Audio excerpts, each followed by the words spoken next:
It's okay, guys. Ladies and gentlemen, welcome. I am the Crypto Crow here with the masterful Clif High. We'll be right back after this brief disclaimer. Stick around.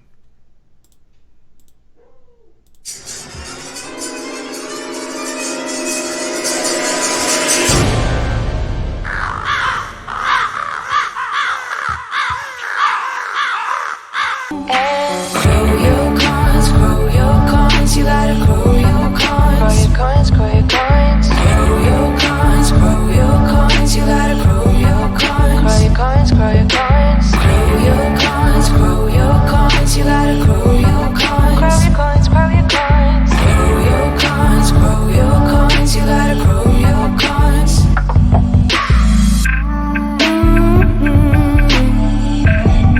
Grow your coins, grow your coins. Welcome back, everybody. This is happening. I am live with my soon-to-be good friend, Clif High. Clif High, welcome. How you doing, sir? Doing fine. I have to say, first off, I'm a big fan. I absolutely thoroughly enjoy your reports. And while you have not even asked me to, halfpasthuman.com, folks, go check out the reports there. The first question I do want to ask, though, before I get into your background a little bit, when is the next report coming out?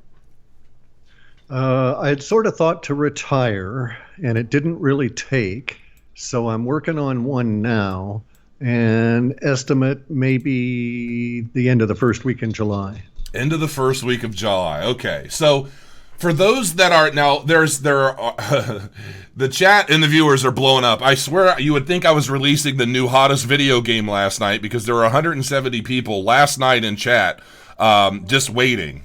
So I even went into chat. I said, "What? Am I giving away a video game? Is the new Fallout 76 coming out early? What's happening? Why are all you guys here? Go to bed already." So chat's booming. So you obviously have a very huge following online. Like I knew you were very popular, and obviously the information you put out there it's exciting. It's typically pretty good. But yeah, tell those who do not know much about you, like what is your background? Explain this web bot. Just kind of paint us a picture as to where you're, where this information comes from. Okay, so I got into software very early. Beyond the mainframes. I had my first PC in 1979, and I've been programming for the things ever since. And in the 1990s, I came across this idea about how language works. And as a result of trying to do some stuff with software, and then had an insight about some hidden aspects of language, such as language can betray a past or a future bias. And I discovered that when it betrayed I thought I had discovered that when it betrayed the future bias, there was some level of prescient leaks in that language. And so basically I came to the conclusion that everybody is psychic. Most people deny it, but the psychicness is still going to leak out some way, one way or another. And a lot of the people seem to leak out their psychic prescient impressions in their casual conversations online. So what I did was to write software that at the time it wasn't called this, but nowadays they call it web scraping, where you get a web page and you scrape all the text off, and then you analyze the text or do something with it. These days, people might, make an online store by scraping off ads and so forth. But what I did with it was to run it through a natural language processing filter that I wrote, hunting for these prescient words. And then I put them into sets around various different contexts. And then would write reports about it. And it just turned out that it was about twice as good as chance should allow. And my interpretation could get off on it occasionally because language continually changes. And so it's sort of like not only a moving target, but also the ground under your feet is shaking. So you always have to keep realigning the ground under your feet before you look at the target. And so it's a very difficult task to maintain accuracy. But over the past 20 plus years, I've been able to maintain enough accuracy and enough prescience, at least within the cryptos, that a number of people have made a lot of money off of reading my reports and then acting on the information that was provided. So we're talking people that say, well, I'm a millionaire now, or I've paid off my house, or this kind of thing.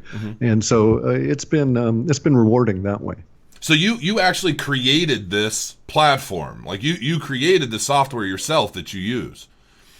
I used to program for people like BEC Marconi, British Airlines, a couple of the oil companies, Microsoft, any number of hardware guys, and have done government contracts for programming. So and I program in maybe 12 or 15 programming languages really fluently. And so it was no problem to write the software to create this. When are you planning to tokenize it? Not going to. Not going to. No, it's sort of its own punishment, right? It's tedious to do. The error rates can really escalate if you don't pay attention to it constantly. And even if you do, the error rates can escalate because your interpretation as to what's going on within the language goes wonky on you. So it sounds like marriage. Yes, exactly. I'm with you. Different platforms, but completely same scenario. I get it. So exactly. So how often do you sit and run with this? Like, is this something that you do in the wee hours of the morning? You're just kind of cranking away on the bot, or is this how often are you diving into this and coming up with these conclusions? Okay, so the flow of it all, in terms of how I work it, is that the web scraping and the processing goes on for the web scraping will go on for 11 or 12 days on its own, and then we bring in the processing, and the whole thing might take 28 to 30 days to get enough data that's been sanitized and clean in order to do a report. But on the other side of that, and so that's just the machinery working and grinding away on its own. But on the other side, in order to make the thing work, during that period of time, I have to put in 9 and 10-hour days going over all of the language and the lexicon to make sure that all the values are still current, and adding new words, dropping old words, deprecating some words, advancing other words, because it's all based on emotion, right? The whole point of language is to carry emotion, and emotion is not an easily quantifiable element, because emotions are felt differently by everyone, and the reaction to those emotions will be perceived differently. So it's a very gray, vague kind of a thing. And when you get into, so I had to do some way for the machine to understand emotions, and it doesn't understand emotions, but there's a database for the software to find language, find the emotions that are being felt or expressed within that language, and then quantify it based on these numeric values I put in. So a large percentage of my time, say, 10 or so days out of each report, is spent going and checking all the quantifications on a dictionary that's well over 1 million words now, because it's in multiple languages. Is there any way, and just so you know, it sometimes it looks like you're trying to hide because your face is to the far right of my screen, so when you move over, it cuts your head off. There you go. Okay, perfect. Looks great. This is actually the most clear I've ever seen you in any video online. So that's a beautiful thing. So is there any way, I'm curious, because obviously you have a lot of followers and then you have a lot of haters, right? And they're always going to, the bigger anybody gets doing anything, you're always going to have some of both. But sure, it's the bow. Absolutely. And so, I'm a hell of a guy and I have haters. No, I'm kidding. So if I've been studying a lot of technical analysis recently. Well, not even recently, for months now, but I'm still not even anywhere comfortable enough to personally teach others or to do it in front of others effectively, right? So I just don't. A lot of people ask me to. I was like, I don't. I'm not ready. And I never want to give bad advice or bad information or bad opinions or whatever, right? Even in technical analysis, it's never 100% foolproof, no matter how good you are. But I look at what you do, and I wonder, is there any potential for integrating your WebBot data and somehow creating a cross-reference between your WebBot data and what's happening during those periods of time in technical analysis charting? Does that make sense? Sure, it makes sense. The problem is going to be that technical analysis charting is done 100% numerically on what we can consider to be really solid numbers. That is price. Mm-hmm. Okay, so that someone has actually said, I'll pay X amount of dollars for Y product. And they'll go through and they'll commit and they'll actually do that. You've got a solid number. What we've got with my data is I have assigned a numeric quantifier to the emotion that is expressed within a word. Words are ambiguous in all languages, and the nuances involved there are I would say, the direct opposite of the hard numbers you get in charting. So I would think not. I would think that you couldn't do it. You might annotate, and I could certainly use my model space to put it in temporal sync, but I don't know that it would be meaningful. Okay. Because see, all right, look at it this way. Language has, in my system, language comes in 3 types. One of the types is immediacy data. And so by the time I get to that data within my interpretation, I know that if I'm accurate, or even if I'm not, even if I ignore it, the elements within that immediacy data are going to pop off any minute now, but usually between 3 days and 3 weeks out. And somewhere in that period of time, the context, the language that this immediacy data is talking about is going to manifest. And when it manifests, it's going to produce ripples of its own, which will cause other forecasts to emerge, but it'll also seal off this data for this particular forecast. Other data sets are short term, and they're effective from the end of the 3rd week, so the beginning of the 4th week, out to the end of the 4th month. And then there's really long-term data that has most of its stuff appearing between the end of the 4th month and the end of the 19th month, but it can go on out 36 months. And so we get into a level of even temporal impreciseness in this. And also words can shift based on the quantity of people using them in the new context. So if you and I decided, for instance, to take a word that was in the short-term data type, and so we knew of a word that, let's say wedding. Okay, wedding is such a word. Usually when weddings as a separate, as an identifiable occasion come into the picture, the majority of the emotional import of that language is within the short-term data set. So so if a woman is talking about a wedding with emotional attachment being expressed through that word, she'll usually be looking at something out a month, 2 months, or 3 months, right? But say that you and I decided we were going to make that into an immediacy word, and we had lots and lots and lots of people start changing their context on the word wedding, so that when they said the word wedding, they meant something that was going to happen within 3 weeks, come hell or high water, and that was it.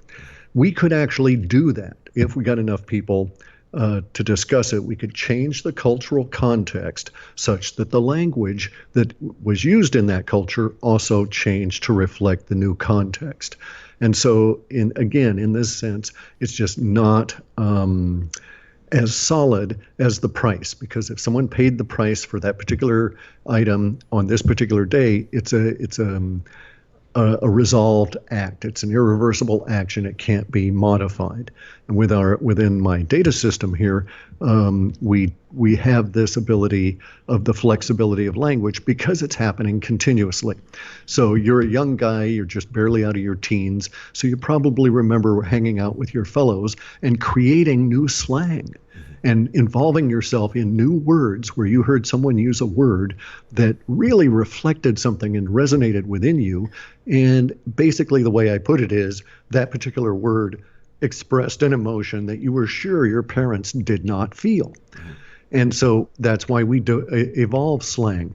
But 90% of slang dies within that first 3 or 4 months. It doesn't pick up. It doesn't have a carry value, doesn't go forward into the future. But it nonetheless is part of that froth in the immediacy language. And before it dies, it may also be prescient. And so I've got to stay up on top of these. But so you see the problems that are involved, and it really is not a chartist kind of a process. I get it. I just didn't, excuse me.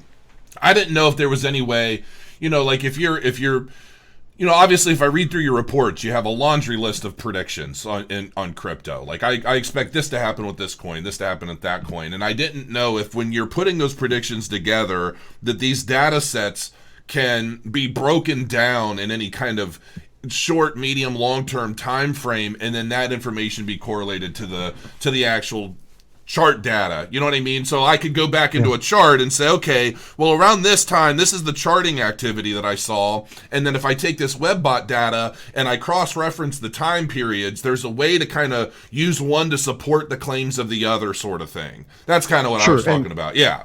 And it may be able to be done, but I wouldn't be the person. You've got enough to deal with anyway. Right. And beyond that, I'm just, I'm not a fundamentalist in terms of the charting and so on. So I don't understand the techniques and so on. Well, and that's the thing, because the technical analysis side of cryptocurrency, while helpful, is still extremely fallible in the sense that you never know. A lot of people are talking about. A lot of people are talking about populist coin. Populist coin's everything is down right now and there's a lot of market manipulation. So can you kind of predict periods where market manipulation is more prone to occurring, or is that something that is kind of so secret, obviously not talked about publicly, in the sense that it's always reactionary, like when it happens and it's people expect it to have happened, then your web bot might pick up that data, right? But I don't know fully how it works. If the information's not readily available all over the place for the bot to pick it up, then it's hard to predict that kind of stuff, right?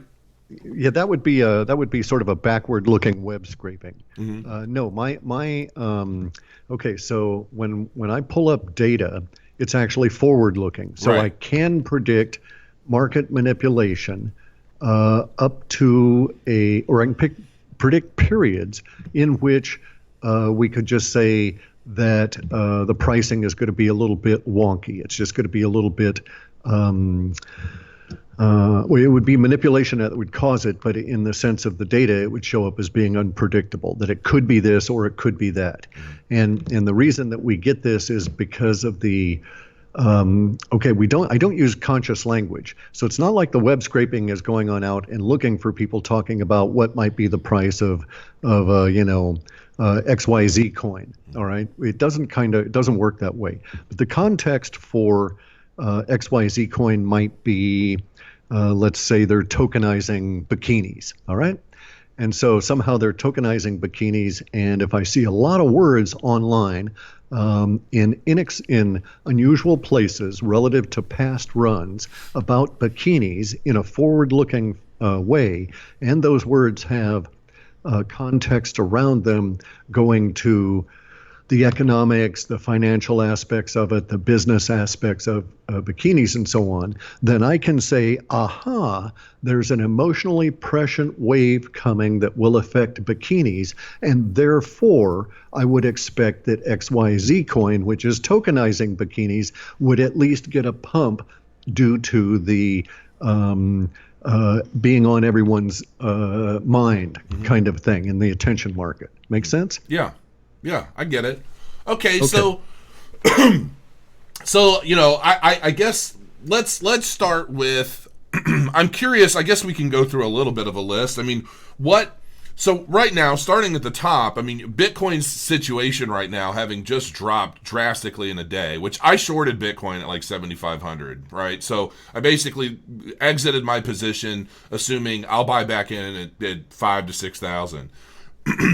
what do you have any insight as to like the time frame between, the period that we're in now and so I guess what I'm getting at is I'm curious to find out what sort of insight you have into the institutional. Here's the thing that I talk a lot about institutional money going into Bitcoin, right? But that's obviously not the end all be all. There was no big institutional, pension funds or any of that, in January when we peaked at 19,000 plus, right? So I'm not necessarily overly concerned with institutional money entering the space to bump up the market again, though I think that's obviously going to be the big difference between a $1 trillion market cap and a $5 to $20 trillion market cap. Do you have any kind of time frame, that you can see some of this stuff starting to come into fruition and, the bull run trend starting to get back and up and running again? Oh, sure. Yeah. I've got that kind of stuff because it goes to exceptionally large emotional swings. So especially with Bitcoin, because there's a big emotional investment around the actual monetary investment. So yeah, I have that data, and some of it's going to be put into the next report. I have a difficulty in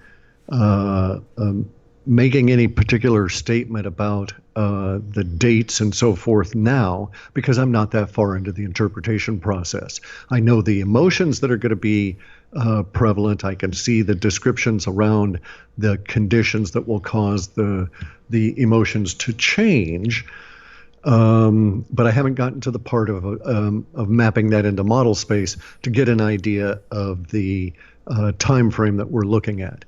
But in general, the data sets that I'm looking at now, the data has been gathered.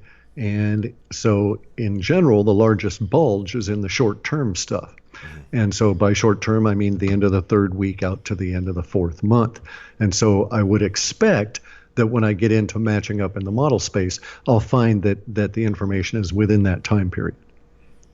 Okay. So there's before nothing fall, you can tell me, basically. basically, I'm not going to give you a date or anything relative to that. And I have the thing I can say is that I have, for my work and for Bitcoin, over these last, let's say 3 years, I've not had emotional quantifiers this high. Meaning what exactly?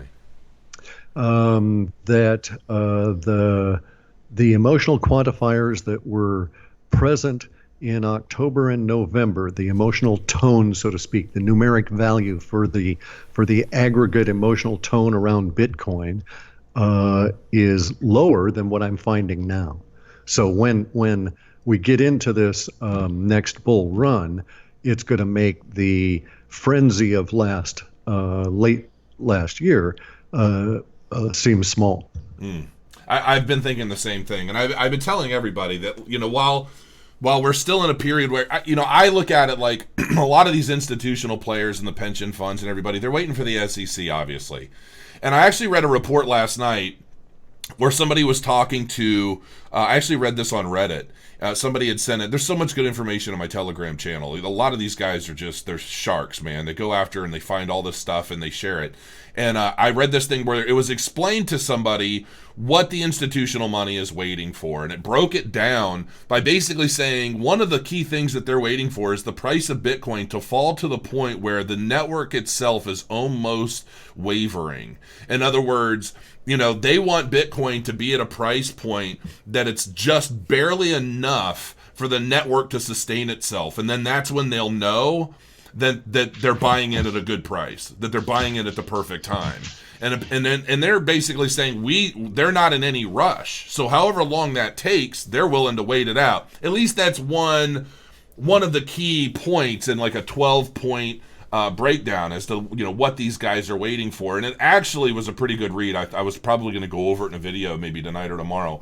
But I guess what can you tell us with any specifics about kind of what's happening, what you're feeling as to what's happening right now? Obviously, you've got your finger on the pulse of this. What can you share Obviously, everybody's going to clamor to go get your new report when it's available. I'm sure I will. Right. But in the meantime, we're hungry. We're hungry, Cliff. Right. You got to feed us. Well, here's some things to contemplate. Okay, that and you may be quite correct about institutional guys and how they decide they're going to play these. Their entry into cryptos. I've done some work for institutions, but I'm just not of an institutional mindset, so I don't really understand it. However, I know from my data sets, both the prescient stuff as well as what I call reconciliation, which is where I run current trends and articles against predictions and see where all the matches are so that I can, it's part of my process for adjusting the values of words. And I know that we have an interesting situation. The interesting situation is that we have a soft market. I don't know how you would describe this current down or the current market since the drop down from the highs, okay? But it's not, let's say, robust. So there's not a lot of vigor showing. Nonetheless, though, in spite of that, or even perhaps because of it, we have a lot of individuals getting into the blockchain business. We have a lot of companies investing into blockchain business, and that is either hiring employees to work on blockchain issues, or hiring, in some cases like investment firms, hiring people that they're going to train to trade these sort of things. But I'm not interested in the trading part so much. But I know that there is a real juxtaposition there. These two pictures don't resolve. So the whole Bitcoin is dead, cryptocurrencies are dying, all of that kind of stuff does not work where you have more companies putting more money, more resources, more personnel into the blockchain businesses. And this is something that you can pick up on your own. So one of my scrapes is up against the sites like LinkedIn, Elance, and a few of these other freelancing kind of sites, right? And it brings in all of the latest job offerings and discussions and these sorts of things, and they're all resolved. And it's put into the reconciliation bin, and it's matched up against the language. And we've seen a very large rise, about between 16 and 19%. Of language in officialdom or corporate circles about devoting resources to the blockchain business, getting into doing things in a blockchain fashion.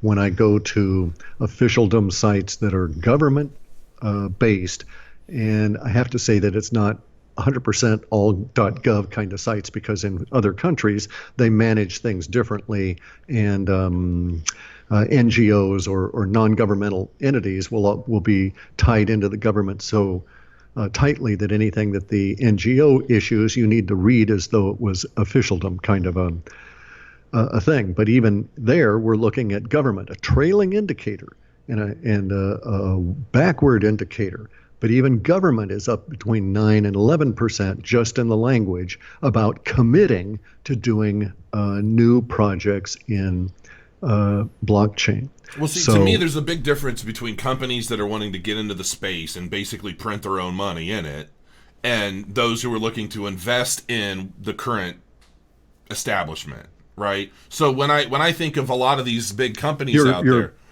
But your view is too narrow, because I'm not talking about companies that want to get into the space and do ICOs or that kind of thing. I get tons of those, and I throw most of those into some other bins. Okay. What I'm talking about is like big players like Caterpillar, John Deere, Amazon, Google, all of these established firms that are not going to be doing ICOs. They still are investing in people and energy and resources to put into the blockchain. See, so it's a different category of firms entirely, because most of the ICOs, I'm of the opinion 80 or 90% of them are going to crap out.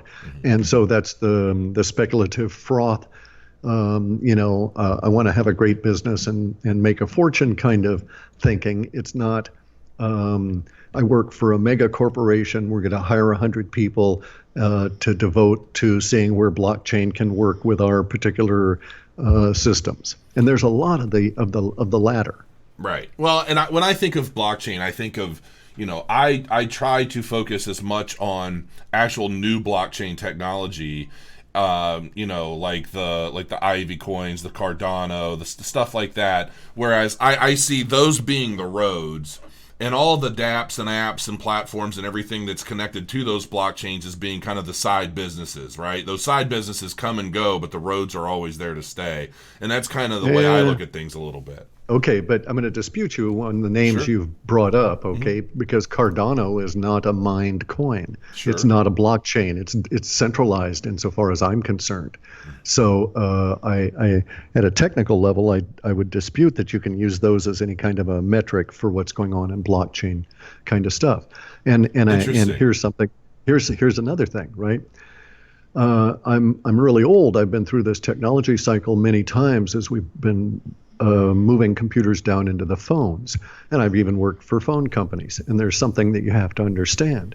It's the killer app that sells the technology. Sure. So blockchain is not worth spit to anybody. It's the killer app that runs on top of it that gets people excited, that gets them into this business. That's true, but you need the platform to create that killer app. And the more functionality and the more opportunity there is within that blockchain to, it's like my PlayStation. Yeah, that's great. You need really good games to sell those consoles, but the PlayStation 4 has a lot more opportunity for greater games. So that's I get what you're saying, but yeah, it starts with the blockchain though. That's the enabler. Right, but having been in the business, I would say nobody really talks about Cisco. Okay, they're the backbone of the internet, and so what we talk about is the app you can use on your phone that does whatever the hell you want it to do, that gets you excited, and so the infrastructure has a tendency to drop into the background. So that's my understanding in terms of how I expect this, the whole market of the cryptos to evolve. So I think that, maybe 5 years from now, Bitcoin won't be an exciting investment for most people, right? I think it's going to be an exciting investment, but it's going to be the same way as everything else.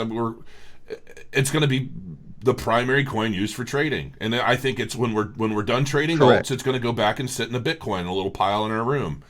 I don't think there's going to be any real. Okay. Yeah. My understanding of this from the data sets is that Bitcoin's going to be used for trading settlements, and so it'll be too expensive to do large amounts of trades, just like what's the Warren Buffett stock, the Berkshire Hathaway. How much do one of those shares cost now, right? Yeah, but you don't have to buy an entire Bitcoin.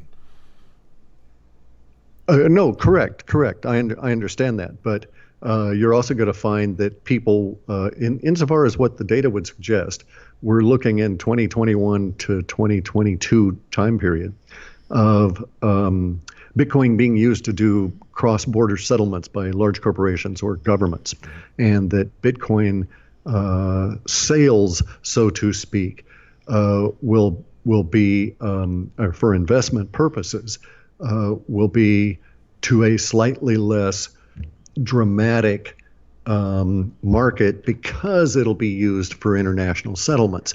And so the sovereigns will have a tendency to prop up the price and keep it as stable as possible so that they can do planning and projections on what they're going to have to pay out next year, et cetera. And so the market's going to seriously evolve as it all comes into more and more use. And so I expect that, and I've got some candidates for this, but I expect that we'll find digital pennies or digital fractional amounts, currencies being the very hotly traded currencies because of the utility. So it'll be like you got to go to a restaurant in China and you can pay for your meal with these with Satoshis. With a Satoshi, correct. With a Satoshi and a very fast kind of a thing. But you can also use that Satoshi to interact with the vending machine in Moscow or interact with a phone provider in France, because and it'll just be vast quantity of turnover on these particular coins, where the blockchains for those coins will be optimized for speed, not for killer apps, not for utilities, not for any of the other more exciting features, just sheer speed and reliability on small fractional transactions. Gotcha. I have a crazy off the wall question that I think somebody like you might actually appreciate.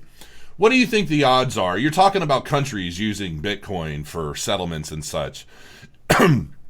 If we got to that point, what do you think the odds are of governments forcing everybody that owns Bitcoin to sell it to them?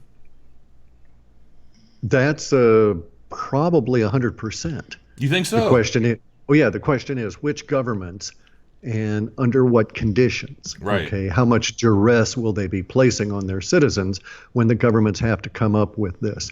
The smart governments are going to institute what I call a tax coin. Okay. And the way that the system would work would be that, say, let's just hypothetically take a government of a Pacific island, for instance. It can be any government, it can scale up. But they would create a limited amount of coins for paying taxes based on what their revenue is expected to get that year, and some tie-in to something like a Bitcoin. And then in order for you to pay your taxes, you've got to buy those coins from them. All right, so in essence, they're getting their tax as soon as you buy the coin from them. And then you actually have to remit the coin to them so that later on, the next year, they can sell them out again for tax. It's a really nice system for government.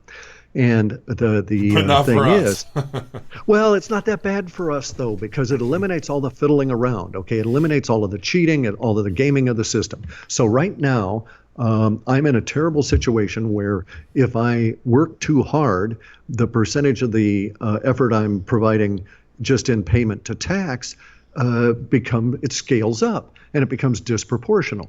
And so, for instance, a kid in Germany, who's under 35 and he's making $100,000 a year and he's just starting off on a really good career. Well, he's paying 68% of his income into tax. And there's a gaming component to that, just like there's a gaming component to our tax structure here in the United States, where you got to go and you got to start fiddling with deductions. You got to deal with paperwork and so on. So what if we instead had what amounts to a very simple, easy to run, flat tax? And that tax could be generated, the amount you could anticipate based on how the coins are selling at what part of the year.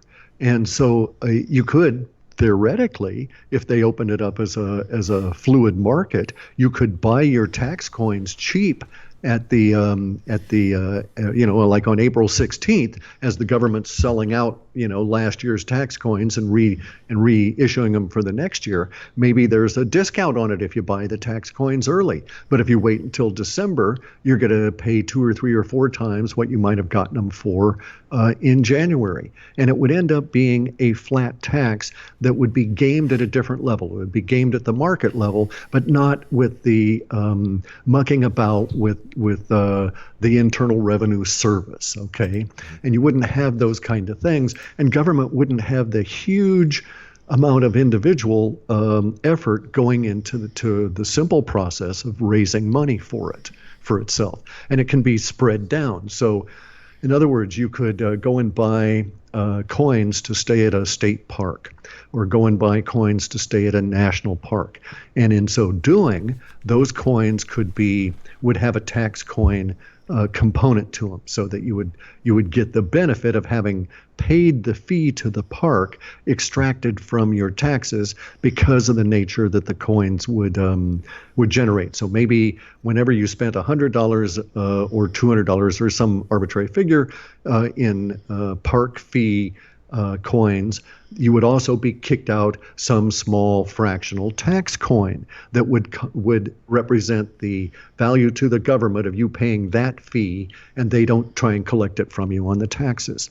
Gotcha. And so it becomes ever so much more equitable. It's a very libertarian system because you actually would vote with your dollars or your money as to where you want these things to go. And for instance, if you spent all of your time living in parks, traveling all around the country, taking photos or whatever the hell, and enjoying the nature and stuff, you'd accumulate a disproportionate amount of tax coins from that, and you would reduce your overall tax burden in a very libertarian kind of a fashion.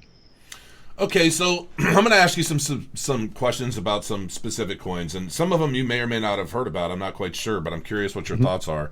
Now, yeah, I personally, for me, Cardano is one of my favorite coins out there. You don't seem to be a big fan of that.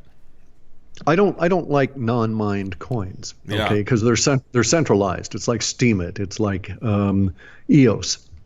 All these things are centralized coins. Therefore, they will be manipulated. It's inherent in the structure of them that the potential exists, and that's I just don't like the non-mined coins. Okay, what do you think about now? The chat has blown up about Populous.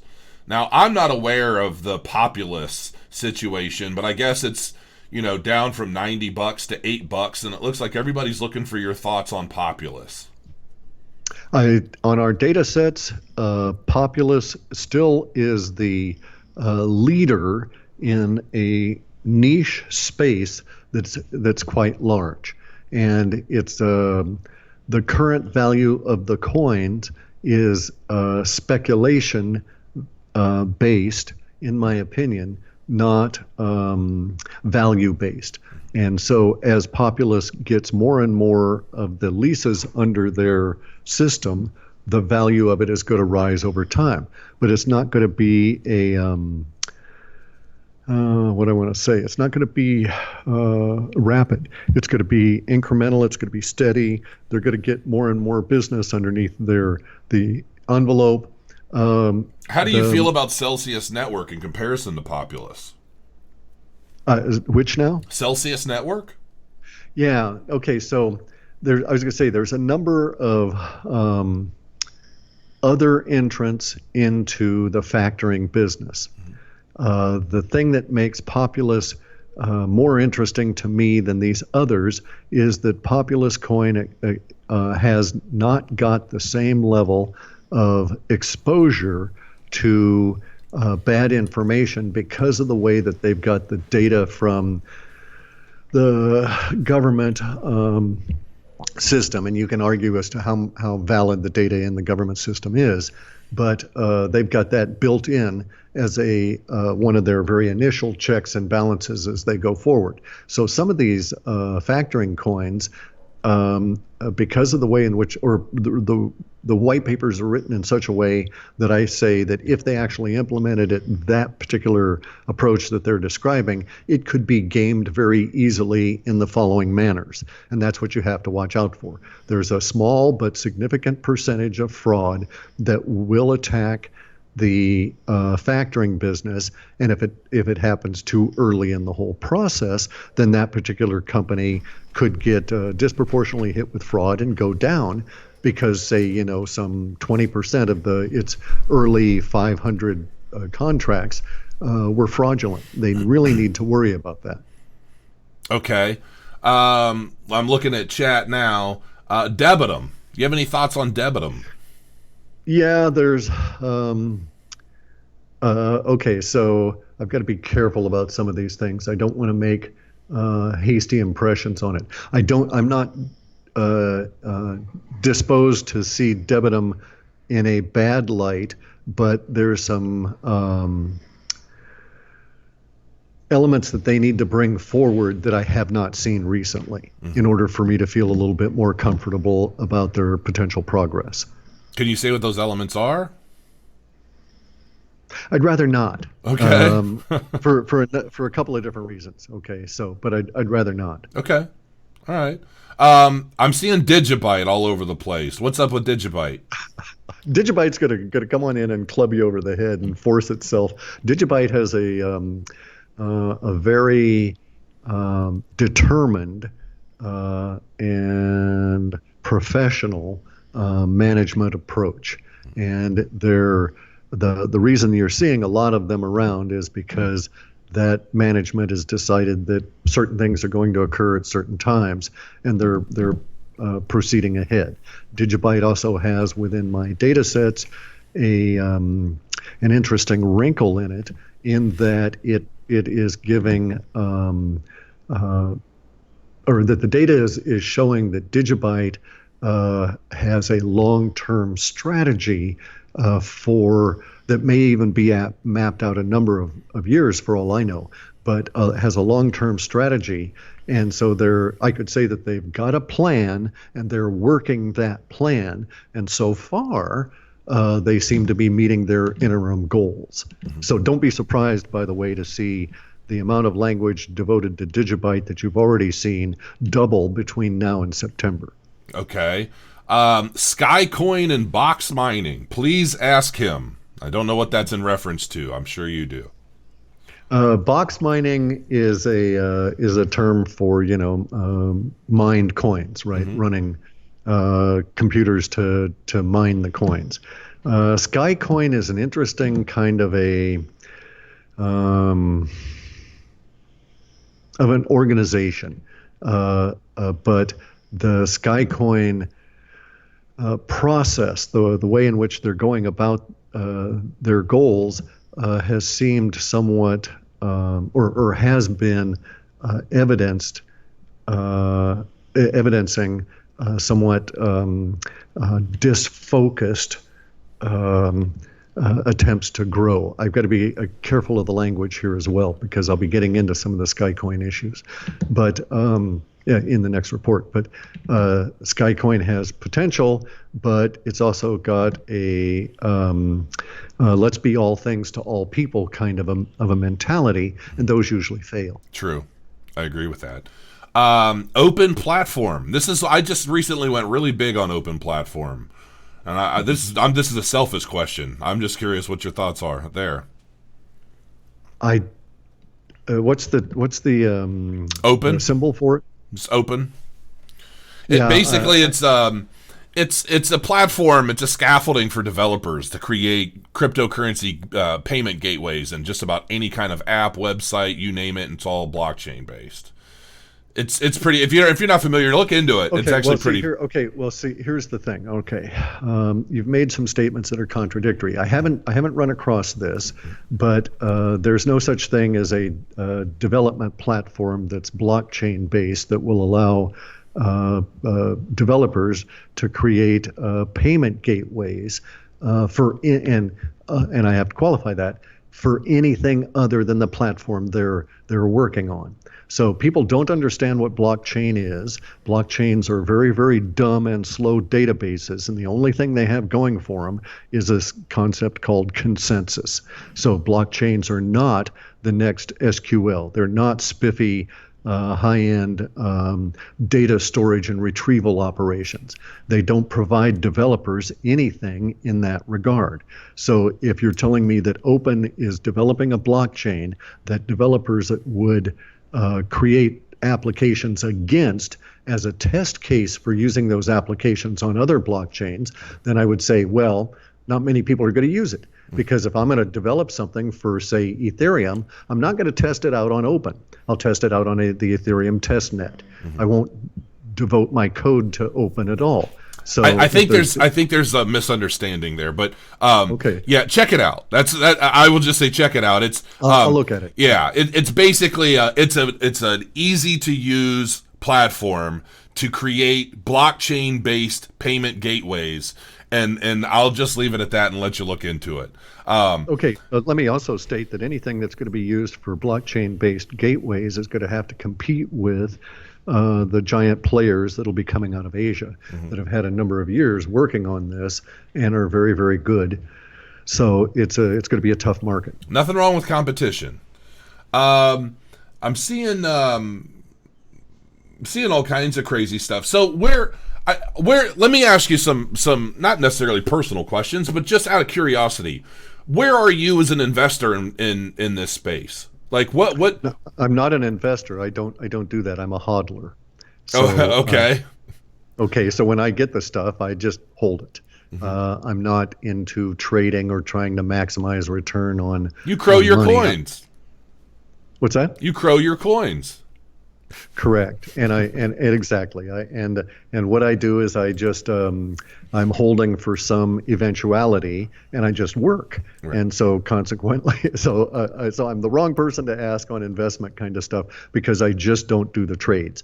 And I understand that I'm missing out on great opportunity, but it's a mindset I don't have, and it would totally destroy my concentration to worry about that, to have an emotional impact or emotional attachment to individual coins. So, but do you go out and do you say, you know what, I really like this project and the stars are aligning for them and they're going to be really good in my next report, and I'm super positive and bullish, I'm going to go buy 50,000 of them and just sit on them? Or do you like? Oh, sure. Yeah. I understand what you're saying. Yeah. Okay, yeah. I've had such occurrences where there have been a few coins that I've purchased, and occasionally I'll get some really good information out of the data sets that makes me think I should go get some of these things at a particular point. The last time I have done so was probably September or October of last year. So it's not frequent at all. And also, I again, if I'm going to be writing about it in the report, then I usually won't put any money into it or anything ahead of time, because of the emotional attachment part of it, right? I don't want to bring up my emotions as I do the interpretation. I want to be as 100% clean with it. Obviously, I have a few Bitcoin. Obviously, I have a few Litecoin. And so I have to be careful with not screening those out through my perceptive filter of a confirmation kind of a bias. And I don't want to spread that out to all different kinds of coins. Also, now here's another aspect of this. Most of these coins that are doing vast quantities of business and are rising in value or doing so on speculation. There's very few companies that are actually out there with a product and making their coins more valuable because of the products that they're producing. A lot of them are speculation. They're raising money for some kind of an effort. And I go read these white papers, and I read the white papers with the idea of, how is this going to fail? And if I can't think of how it's going to fail, then I think of what circumstances are going to sneak along to make it fail. And so I'm approaching it from a very negative viewpoint. And one of the very first things I discover is that a lot of these technical discussions within the white paper are absolute bullshit. These people don't understand blockchain. They're going to try and do, streaming video over the blockchain. And it's like, oh my God, people, understand what you're actually talking about here. Blockchains are used for consensus. They're not used for streaming, storing, processing, or any of that kind of stuff. And so any of these white papers that say, well, we're going to do this on the blockchain, I can just tick those guys right off in terms of long-term survival. Now, true, you may be able to make some money speculating on some of these coins as you go forward. But for long-term value, am I looking at, the next generation of phone companies with these kind of coins? They're going to stream data or whatever it is they're like going to offer. Telcoin? Correct. So, or, the video streaming ones really annoy me because I've done video streaming compression. And I understand the technical challenges in there, but basically, so I know that those coins are not going to survive 5 years. They're going to run into the technical hurdles that I know that are out there waiting for them, and these people are not necessarily going to be able to even get beyond that first level of technical challenge, and so the companies will fold. Again, I know you're talking about coins like Theta. Sure. Yeah.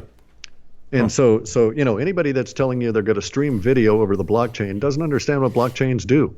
The guys at EOS, some of the claims they're making for their blockchain, it's like, rots of ruck, fellas, ain't going to happen. See, I wasn't going to ask you. I had a feeling you would bring it up. I didn't think I'd need to ask you, because I've seen other videos where you're very bullish on EOS, right? Like you're all in.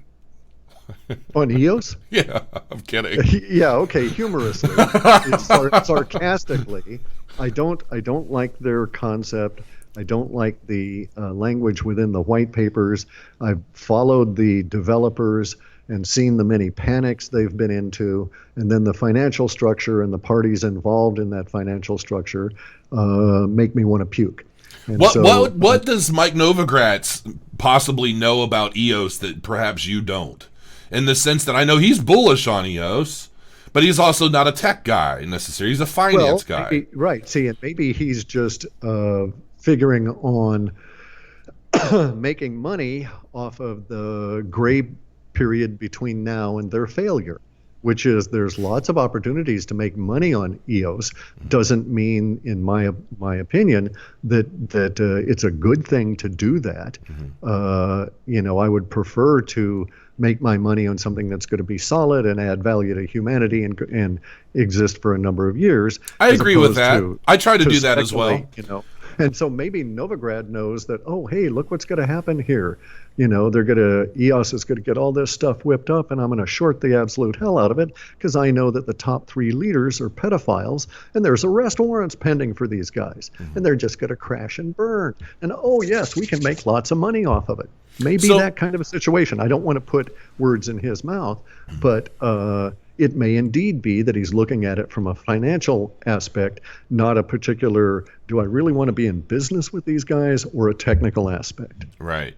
I would have to assume it's a technical side of things because I've got to be honest. I was reading about Bitcoin City in Puerto Rico, where everybody's kind of going and hodling their assets, avoiding the capital gains tax without having to get rid of their U.S. citizenship. And I know that Brock, you and Brock are apparently drinking buddies, and no, kidding again. But at first I thought, well, this guy sounds pretty sharp, and then I saw a video of him talking, and I'm like, I don't know if he's so sharp.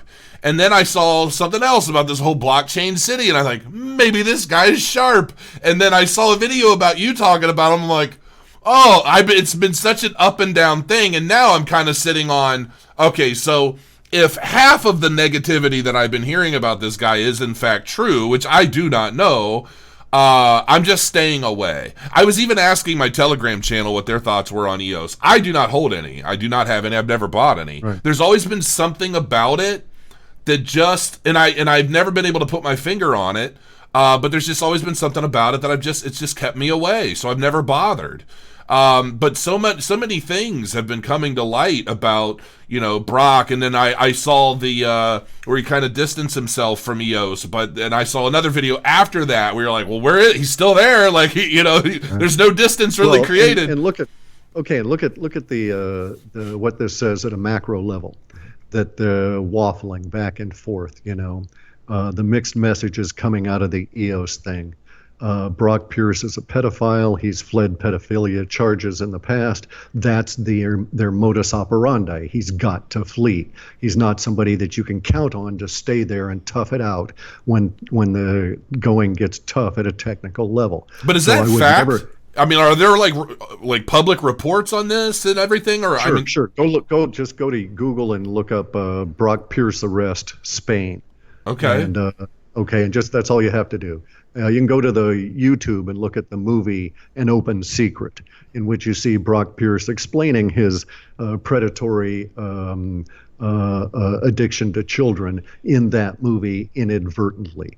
And he fled the United States, and then was able to manipulate the system to buy his way back in clean, so to speak. But these charges never go away. And so I don't have a whole lot of respect for his lifestyle choices, and I know that those lifestyle choices make his mind work a particular way. Okay, so I've been just to contrast. Okay, I've been married so long that it's like, is it 45 years or is it 50 years? You don't even know what sex is like anymore, do you? But hey, I know what determination and commitment and success is like. Right. Okay. And I've had many failures in my life, and every single time I've had a failure, I stood my ground, got up, and went at it again.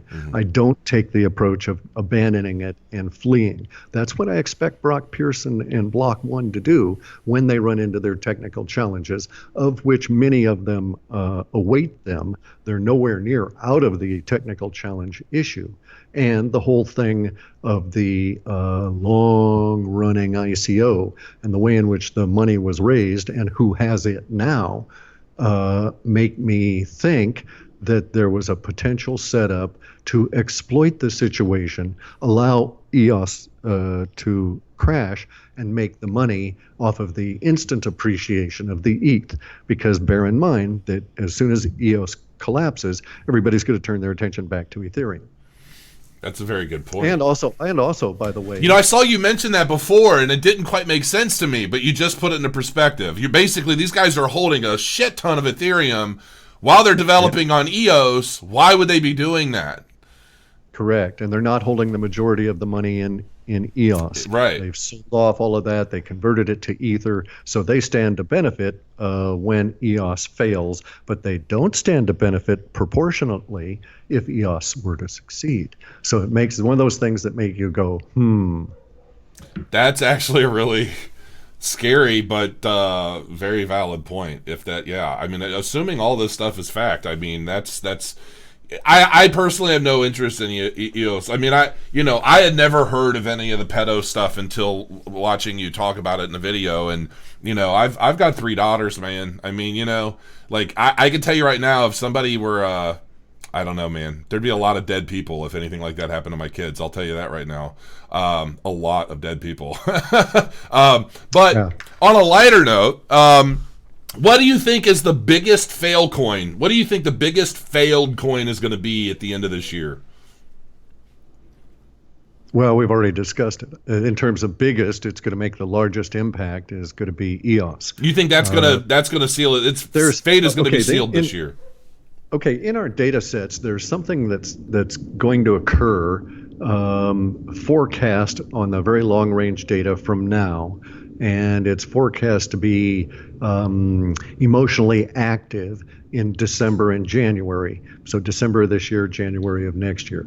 In that period of time, we will see an emotional reaction that will dwarf what we went through in December and January of December 2017 and January 2018. So the Bitcoin rise and all the emotional aspect of that, everybody getting all whipped up, and then the sinking of the price will be very, very, very small compared to what's going to happen in December and January of this year. Now, the data sets are suggesting there's going to be one big winner in this process. Even though the whole emotional thing is negative, there is a sort of like little shiny bright spot that's going to come out of it. And there's a bunch of smaller ones that are also going to share in that luster.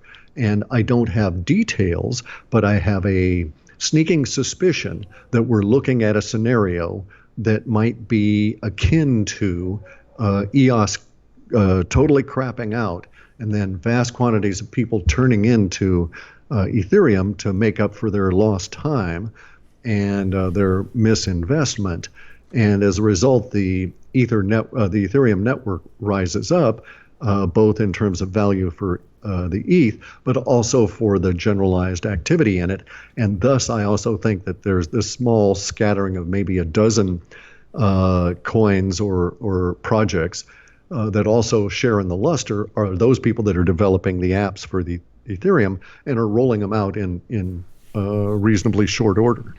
End of 2018, what do you think the top 5 is going to be? Well, I've got Bitcoin and Litecoin for sure, and we're going to have to define what do you mean by the top 5. Top 5 like market cap, I guess. And I'm curious about Litecoin being one of your picks. You'll have to explain some of that because I've never been a big fan of Litecoin. So enlighten me. Okay, Litecoin has Litecoin is Bitcoin in terms of the code. Okay, it's a clone of Bitcoin. After it was cloned, they did things in there to make up for what they thought of as the downside or the not too swift technical features of Bitcoin. And Litecoin has had a checkered adoption rate. It's been interesting as to how it proceeds, but it's technically very solid, and it's very well supported.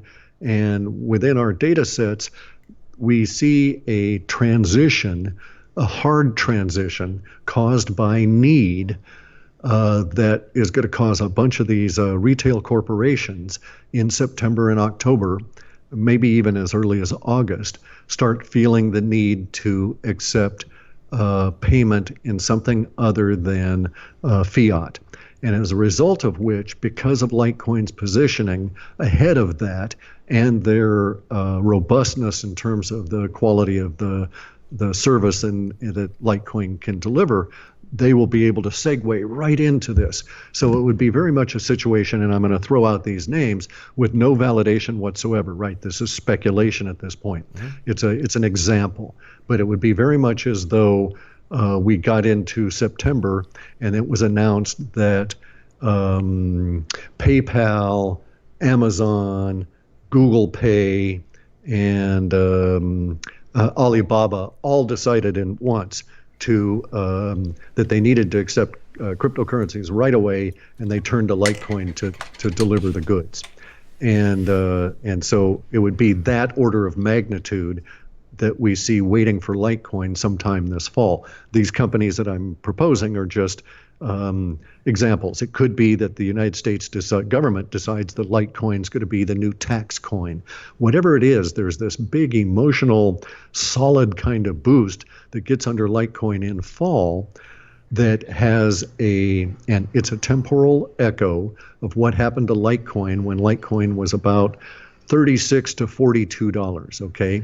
When Litecoin was back a ways, right? When Litecoin was at that price level, I came out and said, oh, well, look, there's this emotional solidity that's going to develop underneath Litecoin, and it's going to go to triple digits. And everybody said, you're crazy. And sure enough, it did. And it was because of that emotional surety, that emotional level within our emotional tone value, that I knew that Litecoin would progress to the triple digits, and then the emotional stability, that emotional tone value that we have, is now exceeded for Litecoin as I move model space into late summer and early fall of this year. So, what I don't understand is when Lee left, didn't Lee just liquidate all of his own Litecoin and just leave the whole project? What's happened since then? I don't know any of the details of the management aspects of Litecoin that way, but there are background kind of conversations that you can pick up occasionally about Litecoin, and then also the value, or the thing I'm basing my opinion on, has to do with the amount of prescient chatter that is now around or affecting Litecoin, and it's way up. In a negative kind of a way, you could potentially have you can have building tension, or you can have releasing tension. Both of these can be good and bad within my system. So building tension could be fear, or it could be joy. You could both release or both build up tension at the same level.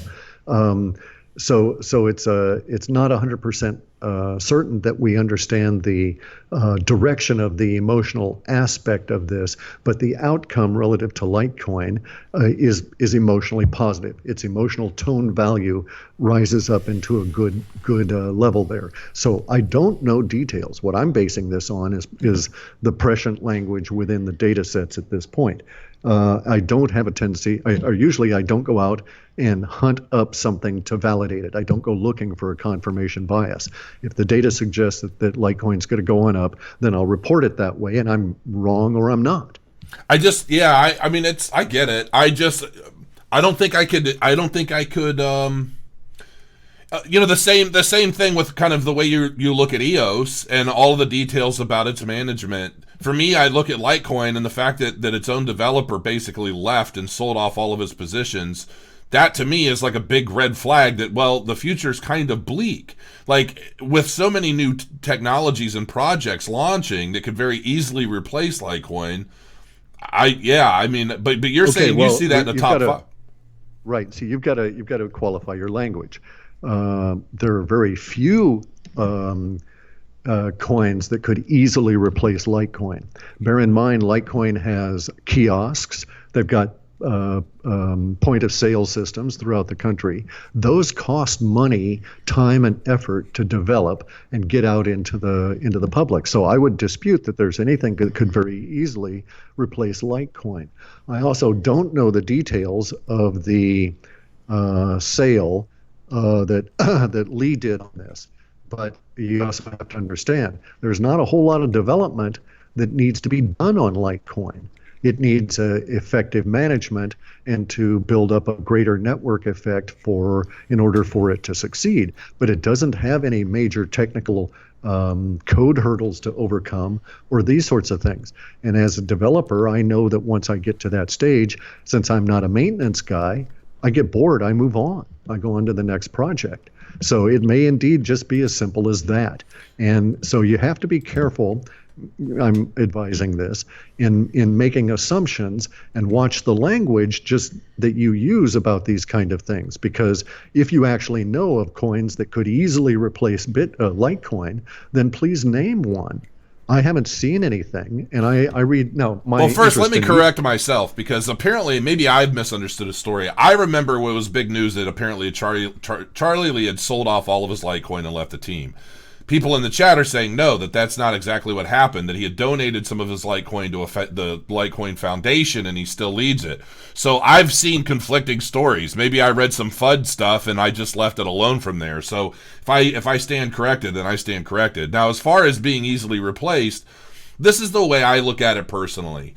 The only definite out there in my mind right now is Bitcoin. Outside of that, even Ethereum is on the chopping block in terms of, all it's going to take is, and I shouldn't say easily. I'm not as smart as you, Clif, so I use words differently. But when I say easily, I mean we're still in such infancy in blockchain in this space as a whole that I feel that all it's going to take is one or two or even a handful of like hashgraph technology. I think that has the potential to be astronomical, but I'm still learning about it. So could something like that replace anything in the top five? You don't think so? No. Hashgraph is a cul-de-sac. It's a side spur line. They have some level of claim, unvalidated because it's not been networked out, to be somewhat better at a consensus algorithm.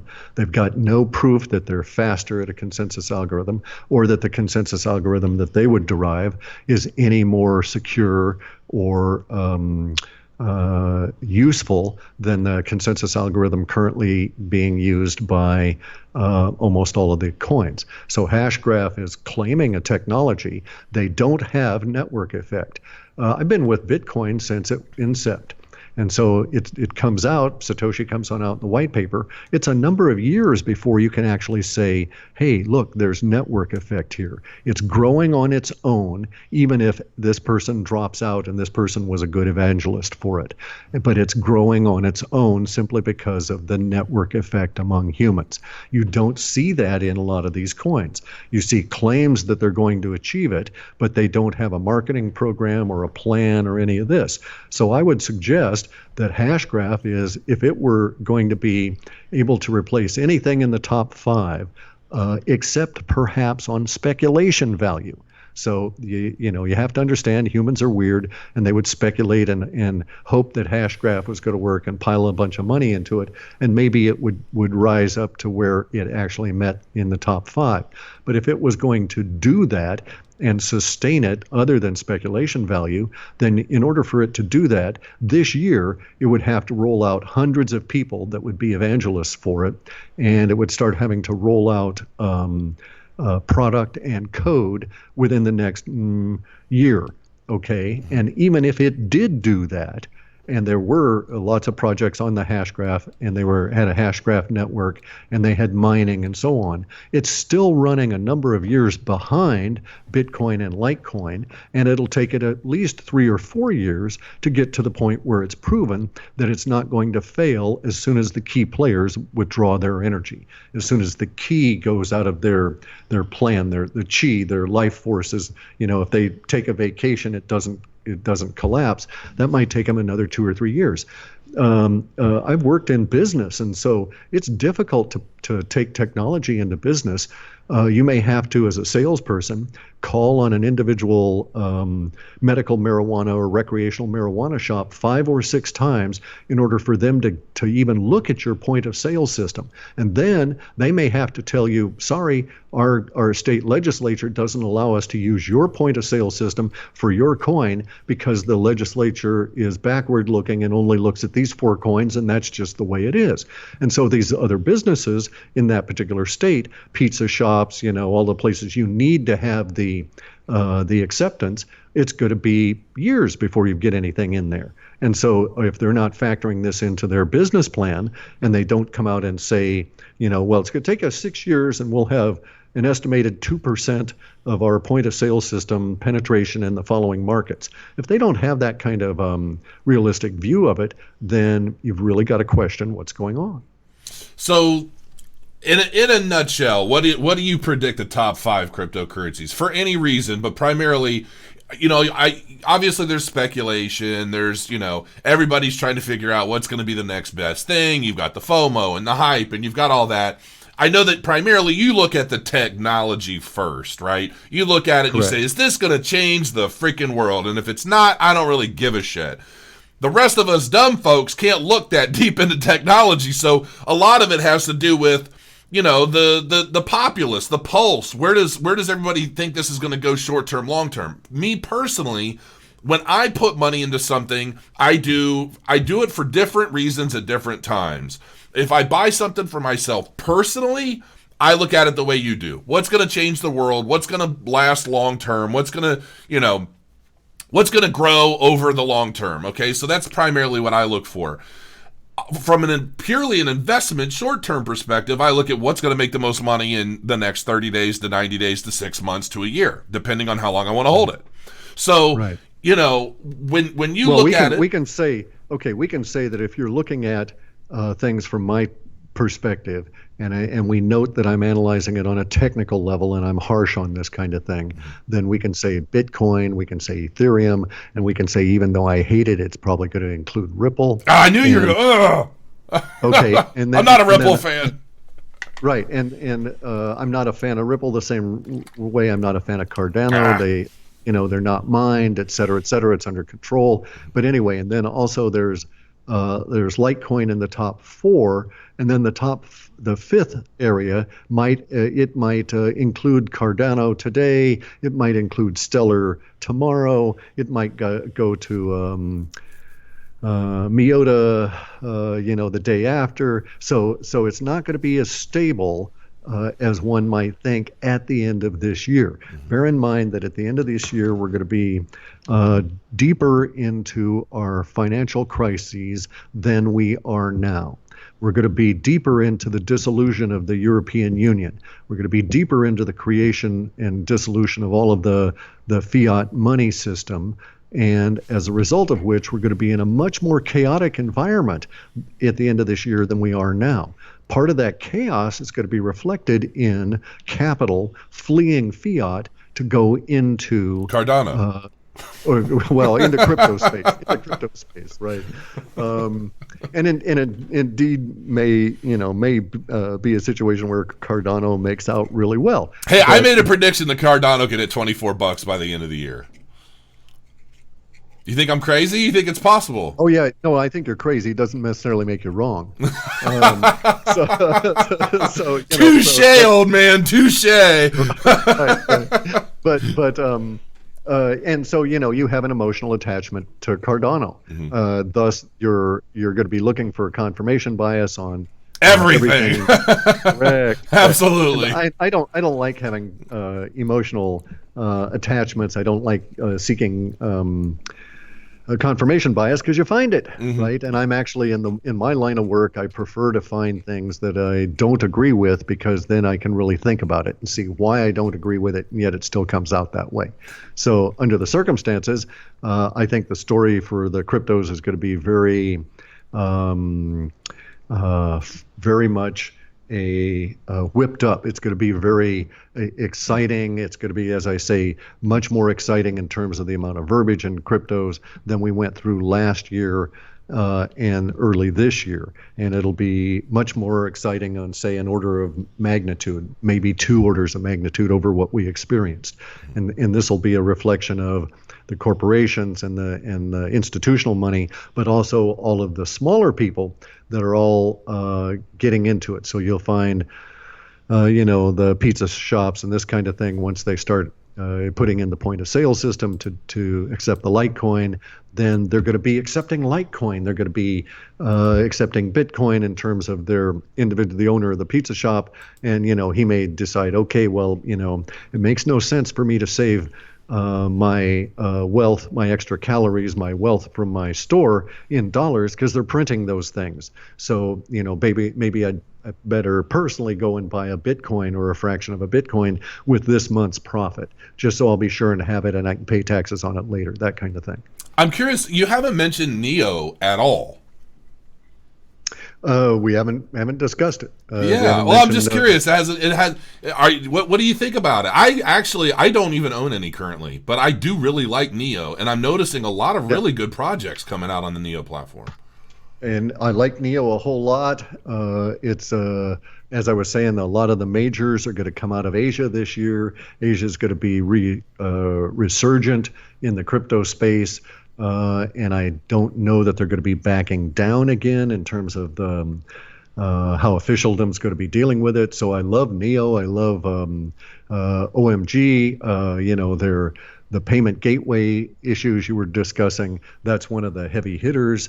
And on Neo, we've got the same sort of situation where there's all kinds of activity in payment gateways in an extremely large market that's going to get even more so with the One Belt, One Road initiative from China. So China's investment in One Belt, One Road is going to, by some accounts, quintuple this year and quadruple next year, 2019. But by the time that the end of 2019 has been seen, we'll have seen another billion people come onto the internet. As these people come onto the internet, they'll be doing it under the best possible circumstances, which is under brand new Chinese infrastructure. The Chinese are not doing things that would allow that infrastructure to be used to restrict cryptos, and they could easily do so. So a decision has been made, in my opinion, at a high level within China to allow these billion people as they come onto the internet to go and have at the crypto business and be able to get involved there. And I also know that the payment gateway business in China, from officialdom's side, not from the companies trying to sell those, but from officialdom deciding, well, look, we need a way to accept, these kind of payments from our citizens or whatever the circumstances are. Those kind of contracts are up 1,000% this year. There's just huge amount of interest on officialdom's part in the payment gateway process. And so that's a very good sign for cryptos in general, as well as the fact that it's coming out of Asia just because of the sheer size of the market. I guess, and I don't know if this is people playing me or not, but there are a lot of people asking about Zenfin. I guess, are you a fan of Zenfin? Yes, but because it's going to be in the report, I'm not going to really get into it at the moment because I still have interpretation to do on it. Yeah, I like Zenfin. Yeah. Okay, all right. But and here's the thing: on a technical level, there's always something that annoys me about a lot of these various different coins. They could have done it this way, I think, or something along those kind of lines. So it's not an unqualified liking, but Zenfin's very solid. Yeah, I've never even heard of it, so maybe I'll check it out. My interest is piqued anyway. How about Ethos? I love Ethos, but a lot of people are getting pissed off, so I'm sure your webbot's pulling down a lot of good info. Yeah, there's a lot of negative information on that. It's like there's been a burst, a flowering of release language in a negative fashion about Ethos and about a bunch of other coins that are all clumped together in the negative aspect of the language coming out. I don't think the coins themselves are in any way correlated, but so for instance, it's like Tether. There's all kinds of negative feeling about Tether coming out now, as there should be. It's owned by Brock Pierce, and it has the same, and it has I didn't some know really that. goofy. Oh yeah. Block 1 is all over Tether. And it's got a very bogus business model, in my opinion, and I've never liked its business model. But now it for whatever reason, there's in recent weeks there's been a big uptick in negative language about it. Now it doesn't mean though that I mean, in some cases it's justified, and in other coins it's going to be manipulation and FUD. And we saw this very deliberately, where people are paying for FUD. To specifically attack certain coins. In the last year, it's happened to Populous. It's also happened to Veritasium. And in the case of Veritasium, the paid-for FUD also involved threats against me for speaking out about Veritasium and so on. Now, that episode, I think, was to drive down the price so that some people could acquire it. Sure. And, so it's the big institutional players playing dirty, and they're going to shake out the weak hands with the FUD, buy up the stuff, and then sit back fat and happy. So actually during the interview, and I know we're actually like way over the time we allotted, and you're probably just being polite, so we're going to seal this up here in a minute. I guess one last question, if you will. I know that Novogratz was talking about how he expects the institutions to kind of suppress privacy coins, and I know that some people have been asking about Monero and Verge and Bitcoin Private. Where do you think that market's going to go with the privacy coins? Oh, it's going to be huge. Yeah. The governments or the corporation government at the moment is leaning on these, but they're not suppressing them, and there's activity in the background that suggests they're going to be putting a lot of effort into them. They haven't, the government and especially the criminals within government have a need for the privacy coins, and so the need alone will make them persist or give them legs into the future. Will we see spectacular rises in the value of these things? Not this year. I think it'll be a steady incremental growth in 2018, but the conditions that are going to affect us in February and March of 2019 will make a lot of the use case for privacy coins very public. Yeah. Okay. And when's the new report coming out? I think maybe my target date is the last of the weekend, end of the first week in July. End of the first week of July. All right, so we've got a little bit of time. I'll be waiting with bated breath for this report. Now you said you're retiring from the reports. Is this going to be the last one, or is this? Well. So here's the thing. Just real flat out, very very honest about it. I got pissed off. All right. Mm-hmm. We had a burglary at my old house. I was in the process of moving. I'm still in the process of moving. May universe take pity on my soul. And we had a burglary, and it wasn't an ordinary, tweaker kind of steal a little bit of stuff. It was something different from that. And as a result of this, there were some circumstances that emerged where people were trying to crack into my server garden. it's too small to be a server farm. And also, a number of people that I'm doing business with had very negative things happen to them online as well. And it could have been as a result of the information that was taken out of the business records that were removed from my old house. And so it really pissed me off that these individuals would do this. So I decided basically, screw it. I'm too irritated to let retirement take hold at the moment. And so I'm going to produce another report because they were clearly attempting to get into my system for their own purposes. Sure. Because I still had the servers turning over. It's a big investment to restart them. So I hadn't really decided if I was going to retire. I didn't know if it was going to work, but I was going to take a few months off and see how things go. And then we ran into these series of difficulties here, like I say, that just got my hackles up. So I was like, hey, fuck them. I'm going to put out a report here and we'll see how much damage it actually does to these kind of people.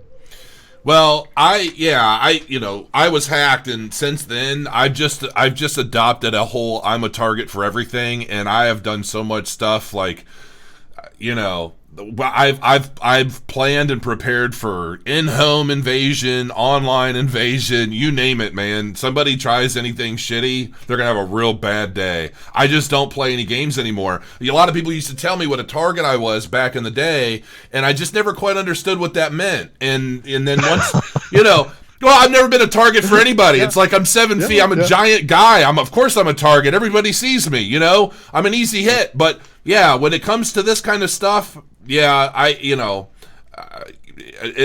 went through a real paranoid phase where, man, I've got stuff set up that would, like, I'll write a book about someday, especially if it's ever used. But protect yourself, Clif. Yeah, I understand what you're saying. Until you've been violated, you're never gonna really experience. Right. You just can't understand what's going on. Yeah. Violate me once, shame on me. Violate me twice, you're all dead. Hey, I like that philosophy. Yeah, right. I kid, government. I kid. Don't come raid my house. No, seriously though, I really appreciate you joining me. This has been great. Thanks for spending a little extra time with me. You are absolutely welcome anytime you've got anything to say. I'm more than willing to get deep down and dirty with anything you ever want to talk about in the future. For the rest of the world, thank you guys for joining me. Record viewers, man. I mean, seriously, it's been absolutely nuts. I have watched chat like a stock ticker pretty much since we started, so it's been a lot of fun. Is there any last thing that you want to say or say to everybody? Well, your dog says hi. The dogs are saying it. Okay. I'll talk to you later. Thank you very much. See you soon. Curl your coins, folks.